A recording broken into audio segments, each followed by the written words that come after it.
Because once you do have an opportunity where you have the requirements for success, the laws of physics are at least open to you. Like, you can get what you want based on the ingredients you have. Then if you attack with all that same life energy, full on power, creative thought, like bringing everything you can to the table, putting in the hour, all that stuff, using all the resources of the real world, you can actually get a good outcome. Like, if you're going to spend the time and energy, just make sure you go all in on those opportunities that are good. This is one of the reasons I changed the way that the initial part of the campus was structured. So many people, like Raymond, a lot of guys were making this kind of mistake. Before I had it a little more open, I was like, there's a lot of different businesses you can help out there. Here's the general process. I'll give you some cheat codes in the future, but you can do basically anything you want with this, right?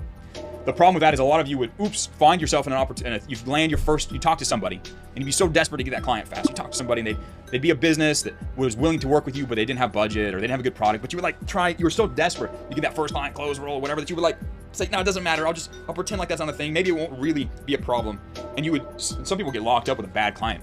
It's like getting shacked up with a bad chick. It will ruin your life. Pour all that time, energy into nothing, right? And a lot of people made this mistake. It's one of the reasons I reorganized the initial day 1, day 2 part of the campus to be just hyper-focused on good clients. Like, get this type of client, do this type of project. They have to have this starting ingredients, because that way you can actually have opportunities that you can throw all that beginner energy into and get paid. So, in your own life, my friends, yes, we can laugh at the Raymonds of the world who ask for the impossible. They ask for things contrary to the laws of physics. Laugh away, by all means. But know for a fact you have and probably are making the same mistake on some level in your own mind right now. There's some delusion that you need to rid yourself of, and I recommend you look for it and find it. Leonardo the Wise says, once you said that people don't deserve second chances, and got me thinking, could you dive on that on today's Power Up Call?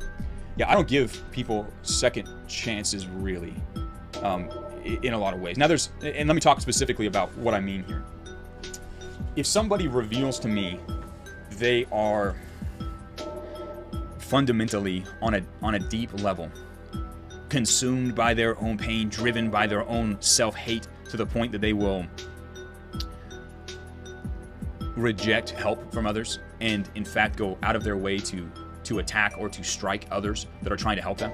If I see somebody betray trust or commit acts of heinous dishonesty and lack of integrity, I know that it means that they are deep down in their soul fundamentally broken.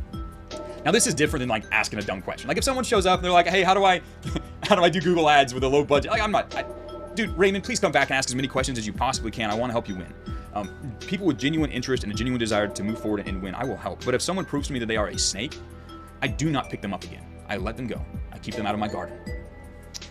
So when I say I don't give people second chances, what I mean is that oftentimes, and especially with how many demands exist in my time, I can only really give it to people who I know are good.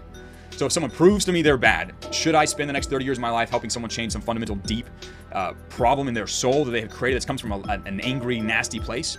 Or should I just focus on helping people who are good and smart and are have good intentions and take what I teach? And I'm going to give all of my time and energy to people that I can who I know are good. I'm going to give zero to people who are a proven negative.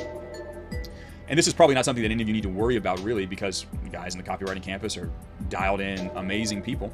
You guys are here to fight, win, and succeed. But people that prove themselves to be a snake, you let them go and you keep them away from you. I saw someone ask a follow-up question real quick. Happy Max said, Andrew, even people you love, like family members? Yeah, dude. Yeah, even family members. Now, you can still, for example, right? Like I've had people, like anybody, I've experienced great personal loss. I've experienced betrayal. I've experienced all that stuff on some level, different levels, right? I mean, in my personal life has been significantly blessed.